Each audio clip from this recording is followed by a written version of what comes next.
PT tips with guests. Not sure if that's what I'm going to call this series, but this is a new series that I've created because on my job I get asked a lot of questions from parents, and I thought that it would be nice to create a series where I get to answer some of these parents' questions. One of the questions I've been asked is about sleep, and I've invited 2 guests to come on today and talk about sleep. One is a parent who I work with her children, and I've just seen their sleep schedule, and when she told me about her sleep journey, I said to myself, I have to bring her on here to share it with you. So she'll be sharing her personal experience, and I've also invited a professional. She's a sleep consultant, Jess of Sleepy Lamb. Enjoy the video. Hello, Carly. Hiya. Hi. Oh my gosh, it's so good to have you. So in the intro, I was just telling everyone how, just seeing the girls and seeing their sleep routine and just hearing your journey with both of them. I would love you to please just share your journey and how it's been. How was it with Emily first? And then can you tell us how it was with your second? Yeah, so Emily was a horrible sleeper. So she's our first, and she just didn't sleep from the get-go. There was nothing, neither of our children have any high needs. They don't have any learning difficulties or other needs that would, sort of make it even more difficult. But Emily just wouldn't sleep. She would sleep in 45-minute chunks. And for anyone that's tried to sleep in 45-minute chunks, it's basically impossible. By the time she went back to sleep and you got back to bed and fell asleep, you would be waking up again, which was just, it locked it into this really hard cycle. We eventually got her up to an hour, maybe 2 hours at a time. And it just gradually got better. We tried lots and lots of different things, but really for her, the one thing was she just needed to get a bit bigger. She just needed to eat, once she moved on to solid foods, that really helped. Once we could move her into her own bedroom, I think that helped. She wasn't getting woken up by us, which I think was really important for her. And it was just this learning process for all of us, for my husband and I, and for our baby, to try and figure out how we were going to do this thing called sleep. It wasn't easy. So when the second one came, what did you do with her? Because her sleep is amazing.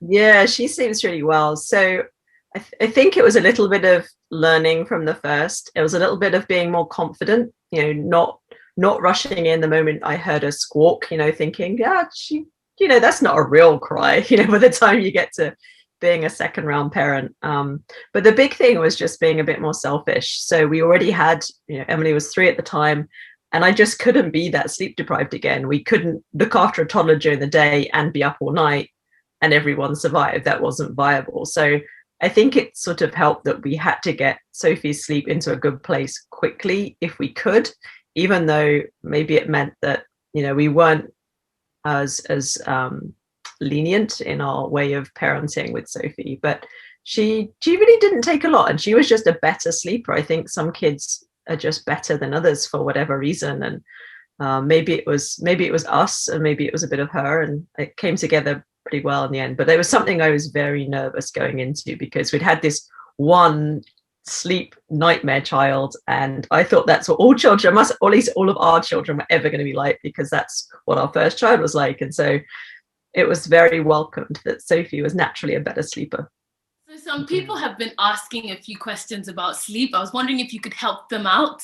So the main one I've been getting is, how do I get my child out of my bed? I know your children, they sleep in their own beds, and I had a parent who's really struggling with getting her 3-year-old out of her bed and into their own room.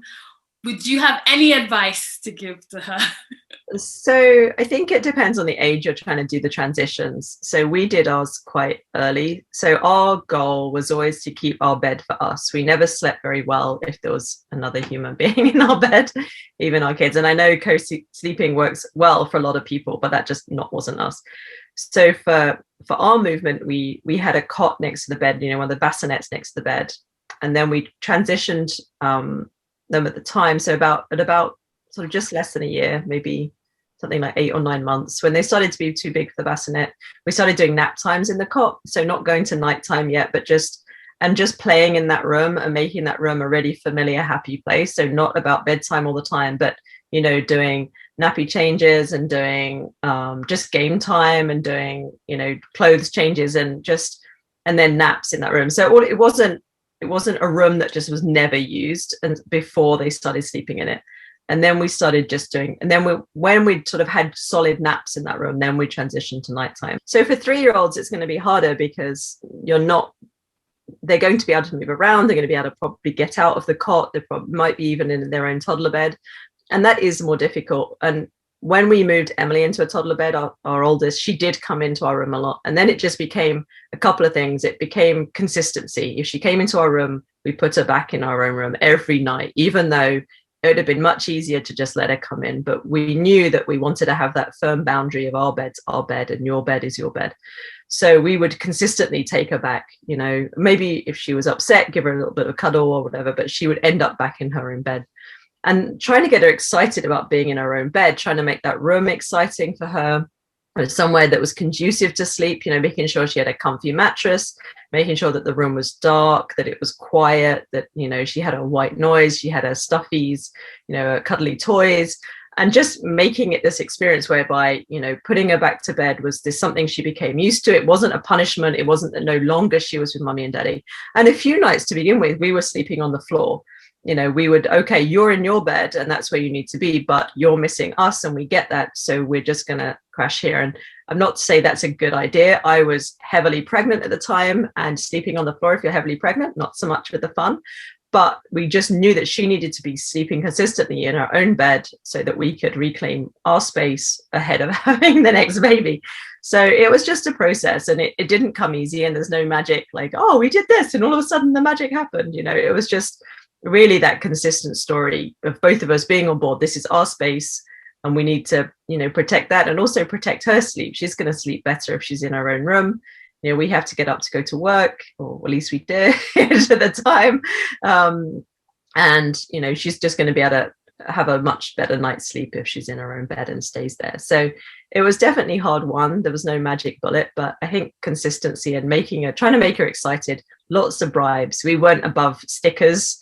So you sleep all night in your own bed, you get a sticker, you get 20 stickers, you get the magic thing that we're saving up for, which, didn't have to be expensive or big, but it's something she was excited for. And so making a big deal if she did it, and not really mentioning it too much if she didn't, maybe we'd say, oh, it's a shame, I wanted to give you a sticker, but I guess you got up. So we'll try again tomorrow, but just sort of reinforcing the positives, and that worked for us. But she still comes in sometimes, it's not like it's done and dusted. And then we just, the other morning she came in at 5 a.m. and I opened one eye, I went, and she went back to bed. And it was as simple as that. Like it was like, no, I'm not getting up at 5. But she knows, right? But, she's still going to try it on because she's a kid. And I think it's just consistency for us, at least. Yeah. Oh my gosh. My last question for you, Carly, is right. How do you know all of this stuff? I think you're an amazing parent.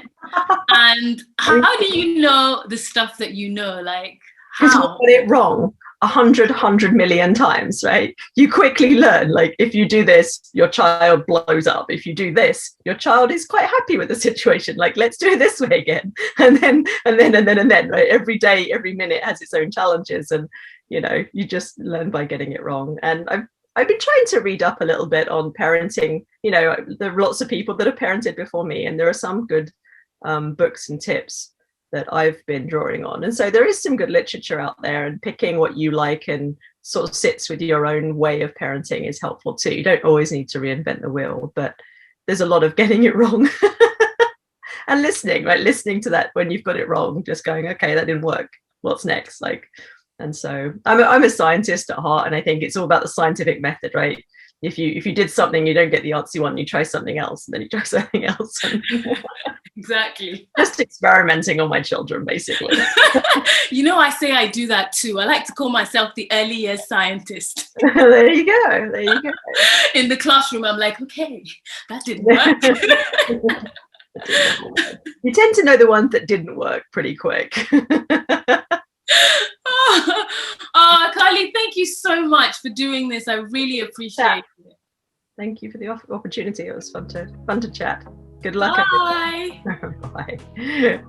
My next guest is a professional. She's a sleep consultant. She's Jess of Sleepy Lambs, and she's going to be answering your questions on sleep and like talking a bit about her business and what she does.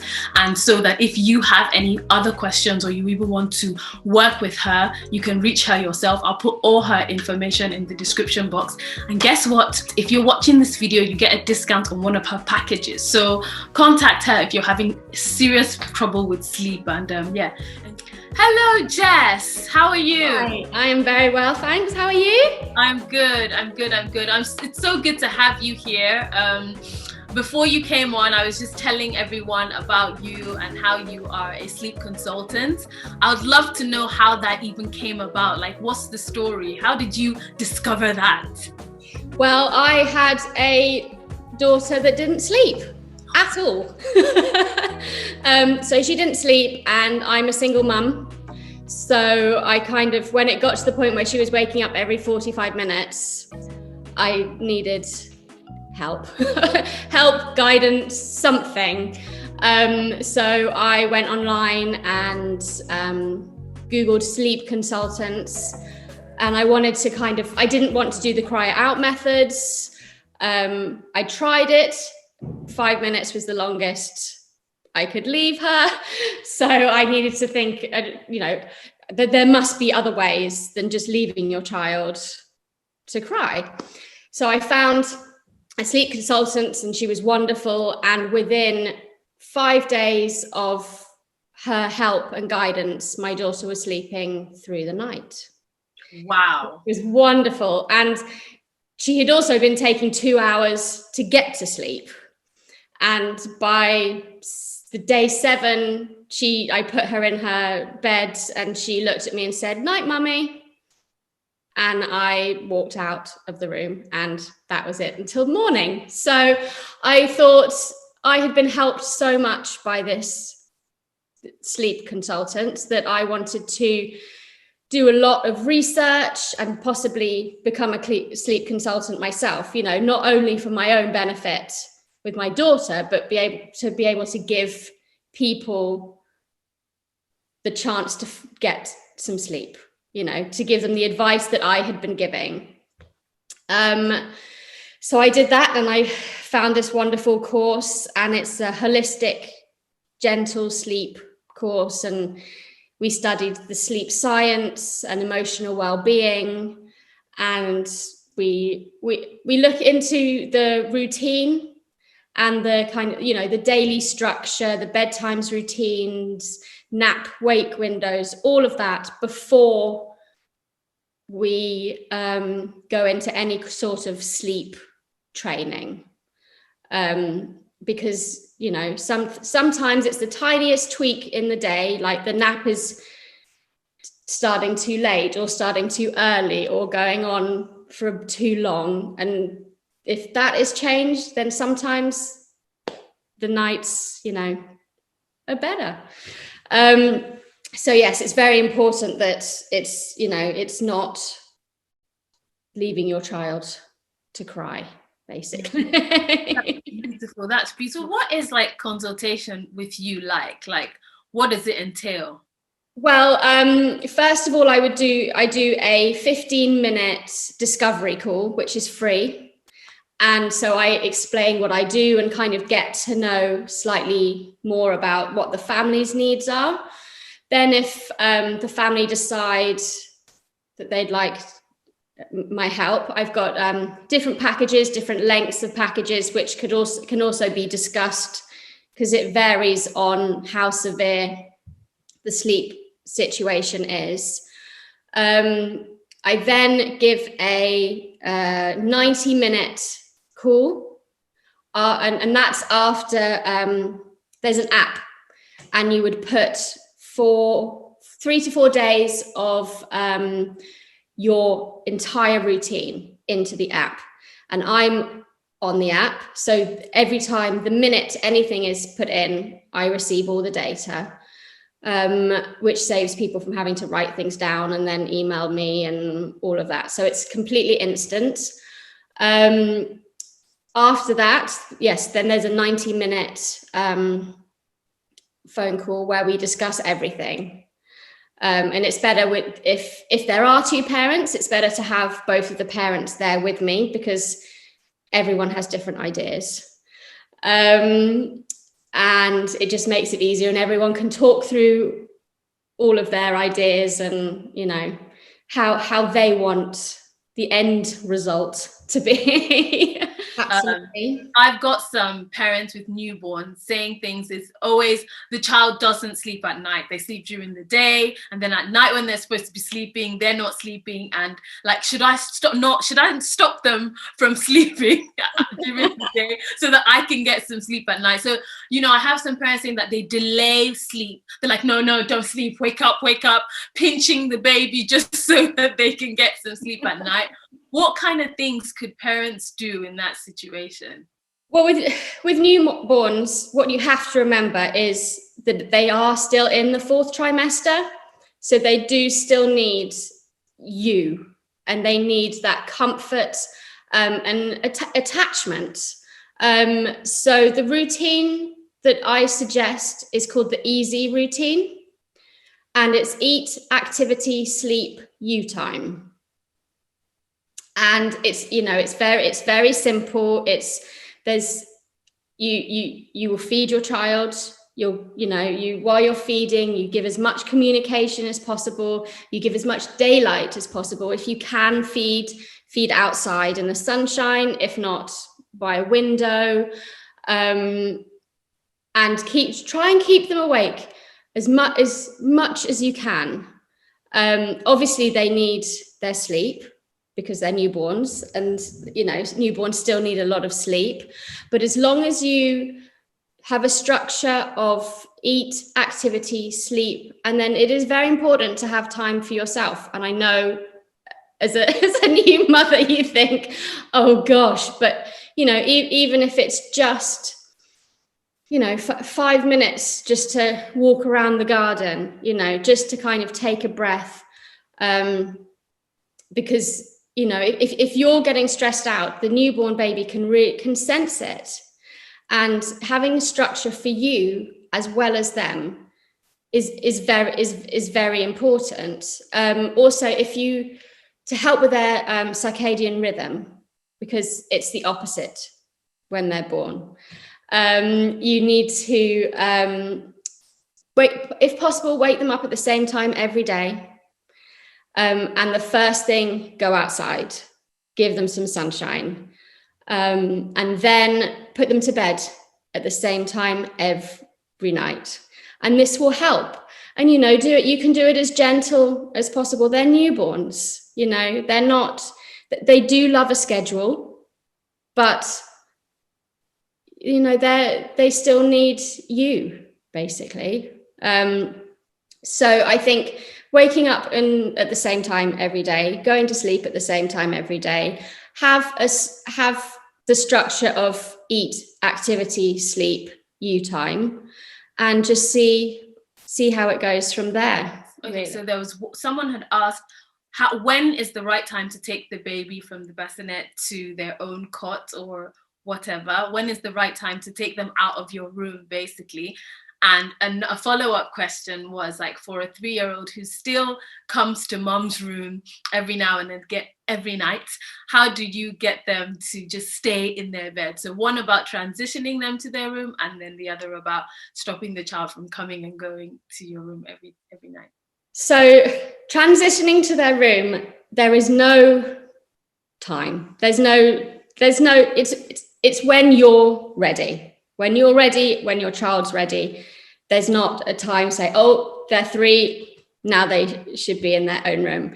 If you're comfortable with it and they're comfortable with it and you're sleeping well at night, just continue doing what you're doing. If sleep is going well, why disrupt it? The transitioning into their own room, you know, if and when you do it, have fun activities in the room so that the child gets used to the room, thinks of the room as a positive place to be in. For younger babies, put them in a cot while you're putting the clothes away, or sing songs, read stories, For older children, so say if it's the 3-year-old, have some dance parties, put some music on, do some dancing, play fun games, make the room an enjoyable place to be in. They're used to sleeping in a room with other people. So when they suddenly go into their own room, it's quite daunting for them. But if they've had fun in this room and, it has a good feeling to it, then they'll want to be there. That can help with the 3-year-old, not staying in their room. And again, if it depends how many times the 3-year-old is going into the room. And there are ways to fix it. Sometimes my daughter comes into my room in the night. She just wants a cuddle, so I give her a cuddle. Sometimes she'll continue sleeping in my room, and it'll be, it's a good night. Sometimes she'll just have a cuddle. That's what she needed, and she'll go back into her own room.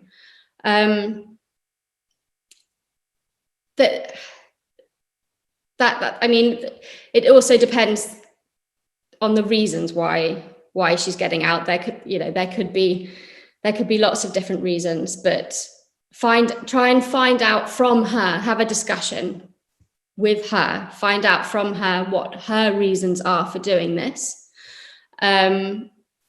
It might be that there's a shadow in the room that she's afraid of. So go into her room at that time, their room at that time, and lie in the bed and see what you can see. It might be a noise in the house that's waking them up. There's lots of different situations that it can be that if you talk, at 3, they can tell you why they're waking up. You have slight more reasoning with a 3-year-old. But yeah, there's no rush to kind of, if you're happy and you're getting enough sleep, then, this isn't really helping because my job is to help people sleep. But if there aren't any problems, then yeah. If you don't mind, they don't mind. Exactly. They would love to, if they could sleep in your bed the whole time, they'd sleep in your bed the whole time. If they could sleep in your room the whole time, they'd sleep in your room the whole time. But yeah, there's no age. Oh, thank you so much, Jess. I really appreciate this, and I trust that you've answered so many questions, all in one. Thank you so much. I appreciate you being here. And if you guys have any other questions that Jess didn't answer, you can reach her. Yes, absolutely. I'll leave the details to your page and your website so that people can contact you if they need to. Excellent.